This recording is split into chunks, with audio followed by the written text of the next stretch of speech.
There is a matter I wish to raise with you before we enter. We are here to listen and to learn. But if the Forum's plans are more or less what I expect, then I should like to make a proposal that will serve our ends. By your leave, of course.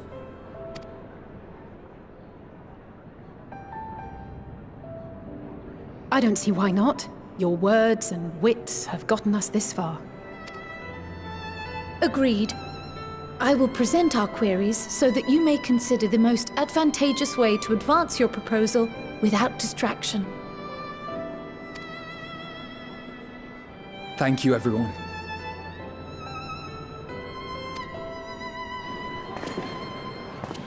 If I may have your attention, the ad hoc session will now commence.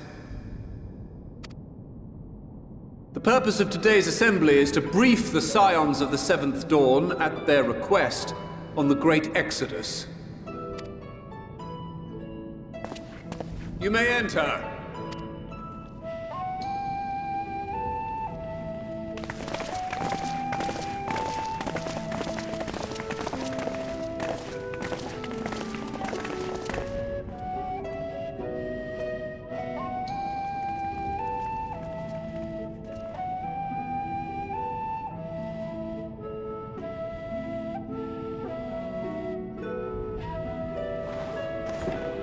On behalf of the Forum, I commend your heroic actions on the Magna Glaciers.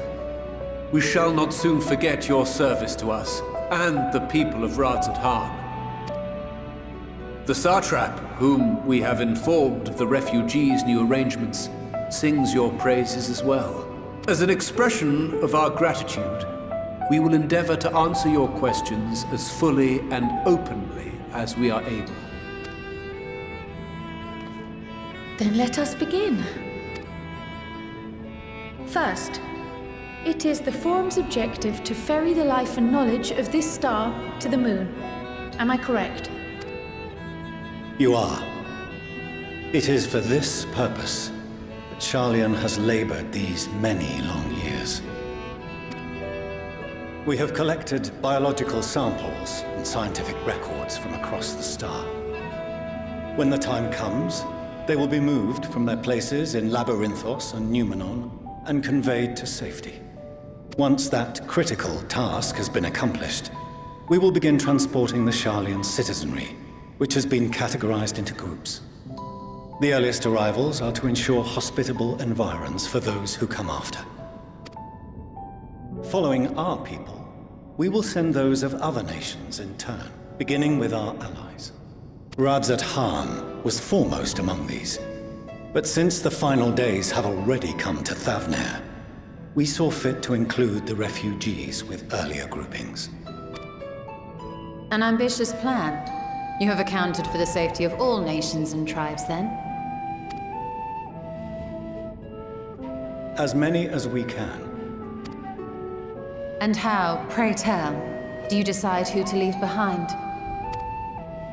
To journey beyond the sky is an unprecedented and immeasurably difficult endeavor. Introducing sources of inevitable conflict would condemn all to certain death.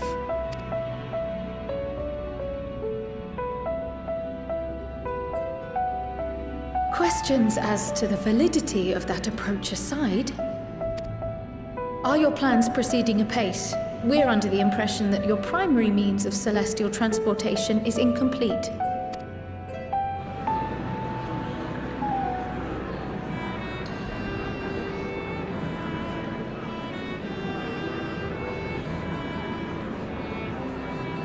If only in that it does not meet our optimal parameters, that is correct.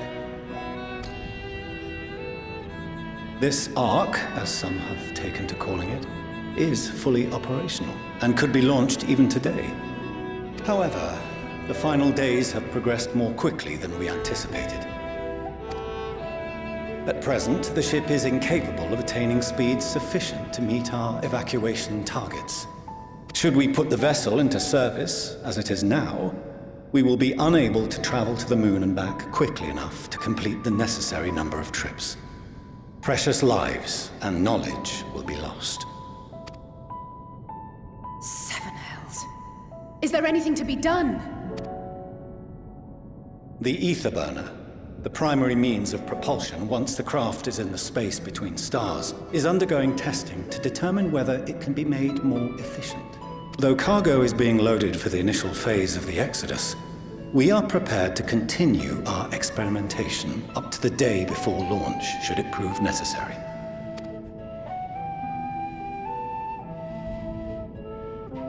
What if the scions were to solve your problem?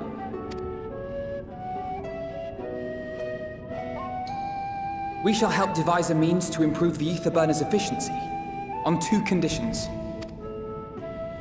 If we succeed, you must allow us to meet with Hydaelyn.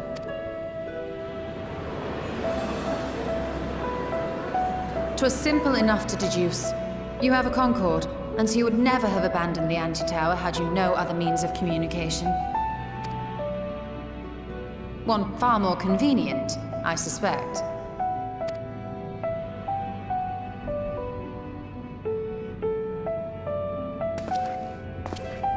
The second condition, also to be met upon our success, is that we be permitted to propose another use for your Ark.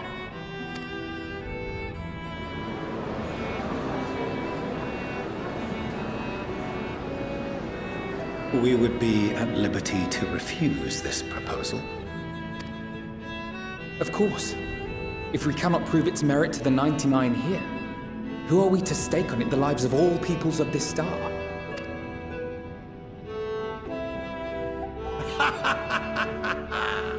Delightful as always, Master Alfino.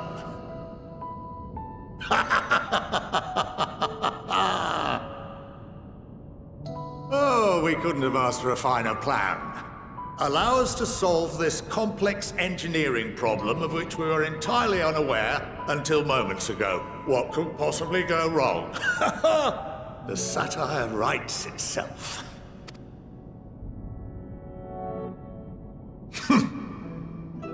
Yet, what field has not benefited from a change in perspective?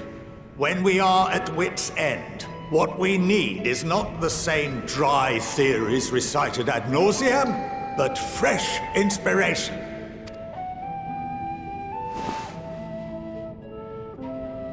I, for one, have faith in my erstwhile students to provide it, and I find their terms to be perfectly acceptable.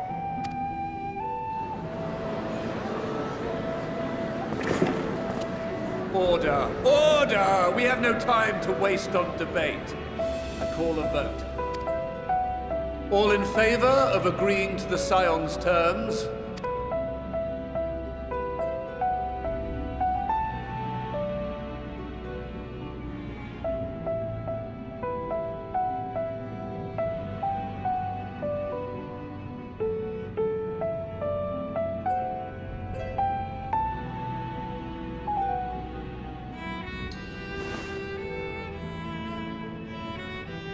"71 in favor, 28 against. The ayes have it. Fortuneau, as the architect of this project, you are the best candidate to show them its current state. And bear in mind that regardless of your personal misgivings, this is the will of the Forum.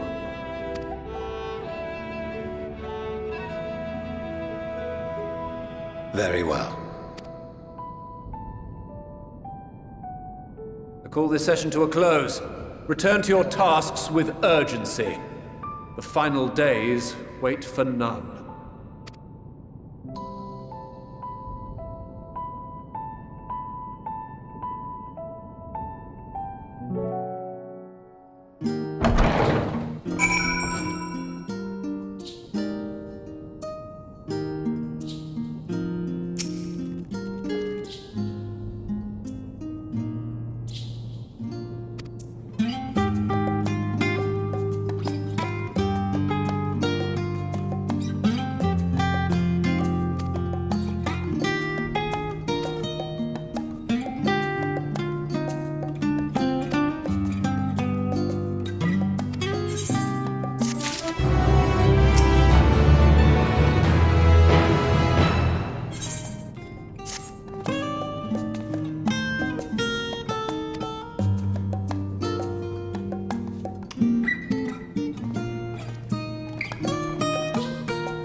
could swap them out.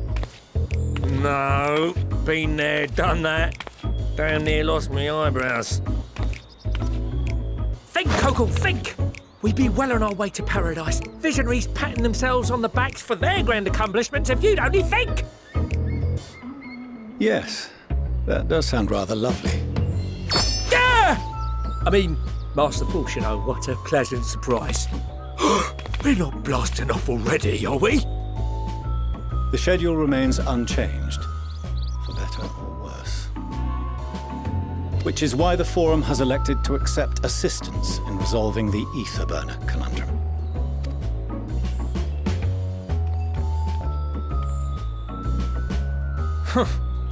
Not seen you lot down here before. There are Archons among their number, but engineering is not their expertise. Nevertheless, the Forum concedes the slim possibility that they may have insights to offer. If not, you are at liberty to return them to the surface, by whatever means you see fit. I assure you that won't be necessary. Now, about your troubles with the ether burner. Aye, I'll walk you through it. Suppose I could do with a change of pace. As the name ought to tell you, the ether burner burns ether, ambient or otherwise, and transforms it into motive force. Think of it like a giant bomb that never stops exploding. Even out in that black void where the ether's right sparse, it's strong enough to move our arc. And it probably won't kill you like an actual bomb. But it ain't perfect. According to my calculations, to travel to the moon and back fast enough for the Forum's liking, the conversion rate needs to be 6% more efficient. A measly 6%, you say? But if I could have squeezed even another 0.6 out of it, don't you think I'd have built it that way in the first place? Hast thou consulted with the Loperites? Yes, they too are conducting their own research, for lack of a ready answer. The moon's propulsion systems are considerable, naturally, yet they are commensurately massive. It is no easy feat to convert their technology into an efficient means of propulsion for a teeny tiny toy boat, as they say, and as I most certainly do not. Yes, exactly! Damn it all, I asked for refined adamantite and they send me uppity rabbits with inscrutable, ancient, incompatible technology! You're trying to drive me mad! Do you speak of Allegan refined adamantite, perchance? You know of it? Only in the most general terms, I'm afraid. 'Twas an alloy of Allegan make, but the secrets of its production were closely guarded. As I recall, the record stated it was vital to Dalamud's construction and launch. Aye, that's the stuff. No material more conductive far as I know. Slotting some in's like blowing up a dam and watching the river of ether come rushing through. Ain't a living soul that knows how to make it, though. We were fortunate enough to salvage some for the ether burner, just a wee bit, mind, from a chunk of Dalamud that came hurtling into the Northern Empty during the calamity. With more, well, that extra 6% efficiency would be child's play. It's a crying shame that we've no other sources. Surely the many shards of Dalamud scattered throughout Eorzea would suffice. Why not get the refined adamantite from them? Oh, we tried, believe you me. But only a few specialised pieces would have had any in them to begin with.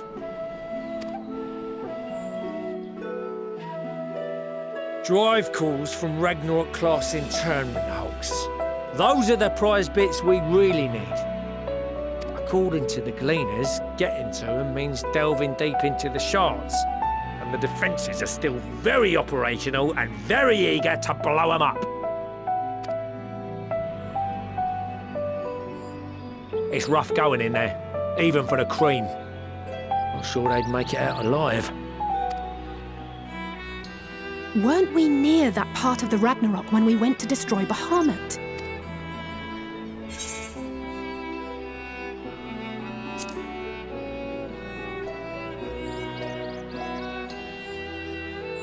That may be for the best, though you doubtless find the task too dull for your liking. There are multiple internment hulks in Eorzea alone, so handling this ourselves may not be the most efficient option. Rather, if we could salvage adamantite from the shards simultaneously... Thancred, is the link shell we established before you went to Garlemald still active? Of course. The floor is yours.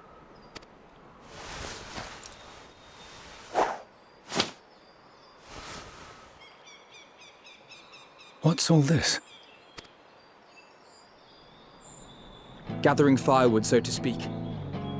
We alone can accomplish little, but joined by others, we may yet build a bonfire to carry us heavensward. This is Alphino. The Scions have need of you.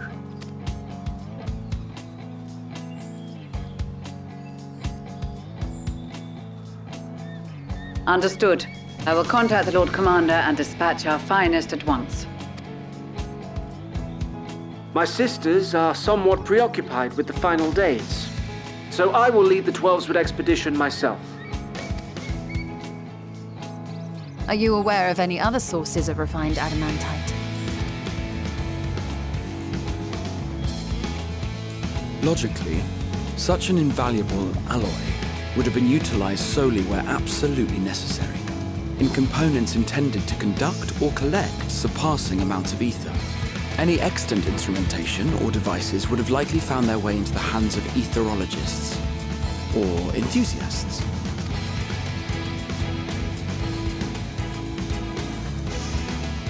Magical artifacts of Allagan design? The Eastern Alliance will send word to one and all. Are there other ways we may offer aid? No shards of the Lesser Moon scar our soil, but our stake in this cause is no less for it. Is there anything in Othard that might be of use to you? What did you say? Oh, you got friends in far places, lad. Anyway, if you're offering, I wouldn't say no to one of those Far Eastern sacred relics. Some of them can hold enough ether to summon a whole damn primal. Combine a source like that with the ether burner, and 3, 2, 1, kaboom! I gather you heard his explosive enthusiasm. Might you secure us a suitable relic? It shall be done. I know little of machines, but I promise we will do our utmost to gather the materials you need to finish your starship. I am glad for the work, in truth. Better to busy oneself than wait and fret over disasters foretold. Then why are we all still standing about yapping? There's plunder for the taking. And I'm a born plunderer. I'll be an old Charlian before you know it. Start mixing the grog. I'm certain that can be arranged. Thank you all, and do be careful.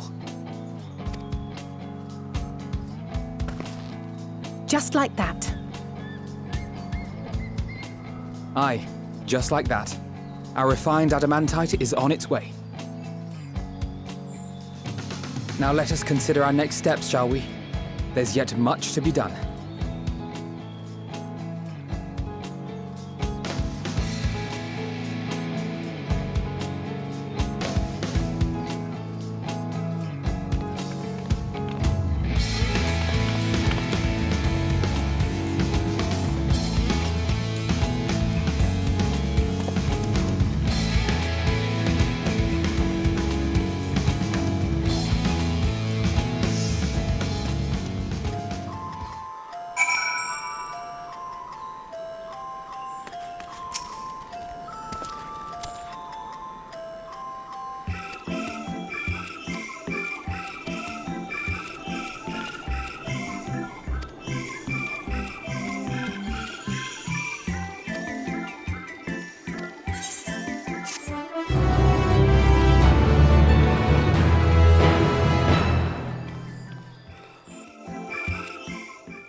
course of action is clear.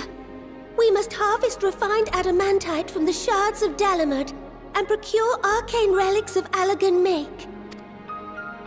Summon the best and brightest of our immortal flames and form an expeditionary party at once. Call upon the Sultan Sworn and Brass Blades for support as you must. Papashan, send word to the guilds. We will require the expertise of master artisans if we are to have any hope of identifying and recovering these elusive materials. Viergeist, we have need of your stone torches. They are to assist the immortal flames in scouring the ruins and to help secure the surrounding areas. I trust I can count on your support. As commander of the Stone Torches, my son Zimberk will personally see it done. Pippin, I would have you lead the raiding party. Assemble your finest, and with Tizona's blade, clear the way. Lord Lolorito, I pray you take charge of the search for Allagan relics. Surely you know of some being traded on open or clandestine markets, or sleeping in collectors' vaults. Of course, I ask not that you do this out of the kindness of your heart. By all means, profit on the transactions. I wish you the joy of it. The final days descend upon our world. If circumstances are truly as dire as they say, Uldar's best efforts may be for naught. And yet, when we Eorzeans rose from the ashes to rebuild our broken realm, did we not learn one simple truth?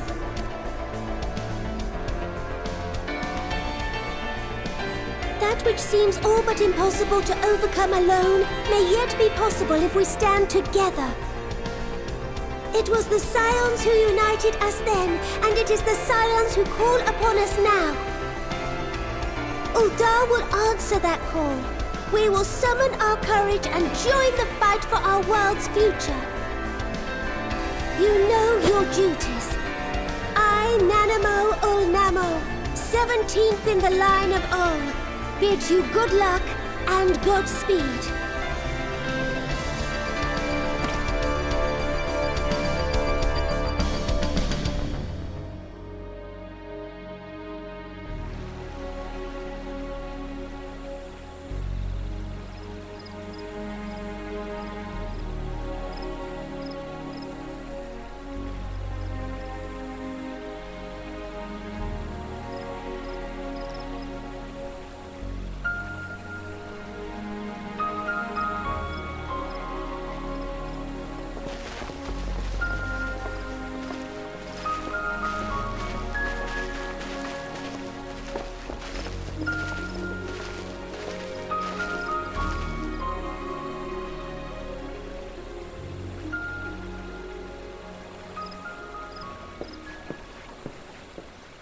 We fielded a goodly number, but our ranks are heavy with healers, and an abundance of restorative magics will be of little help in destroying Dalamud's defenses.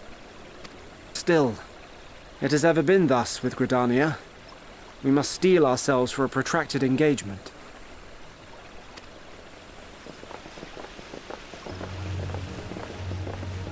In that case, might I suggest taking us along?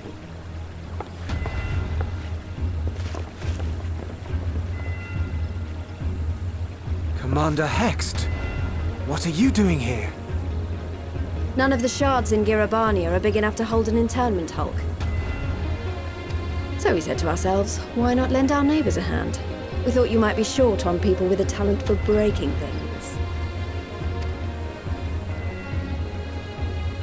While it pains me to admit it, you are right. Our artificiency so plain to see.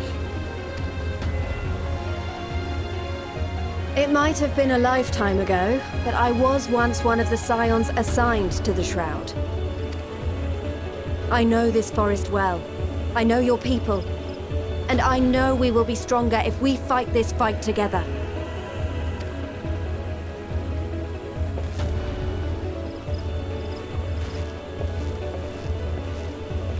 Then I will impose upon you with a clear conscience. Come, let us speak of how to integrate our forces.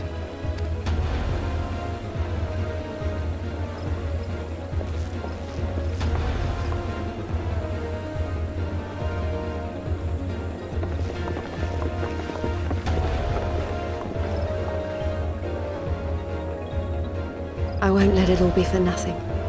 I promise you, Papalimo.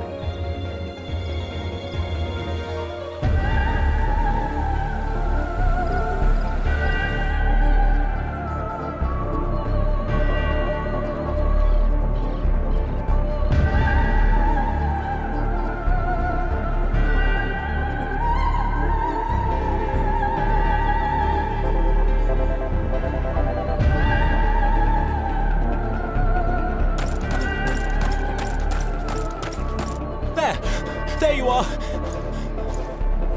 We've no time to waste, brother. Everyone has already...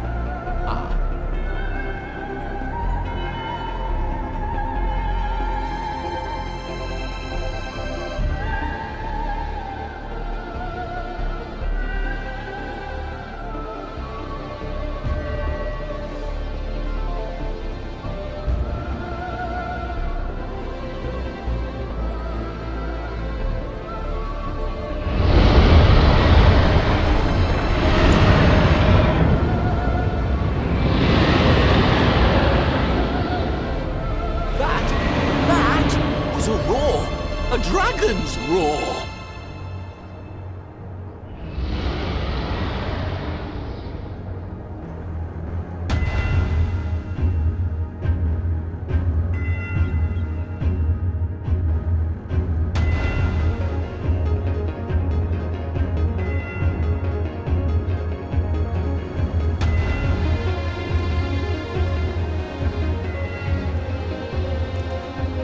And so, in summation, the Eastern Alliance, as well as the Honourable Lord Lolorito himself, reached out to me for assistance in procuring these treasures of the divine, and I, in turn, do beseech the Confederacy for aid.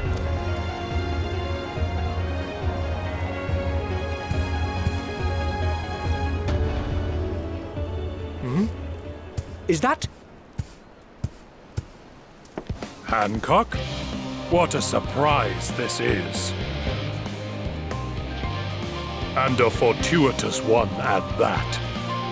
I have a favor to ask, you see.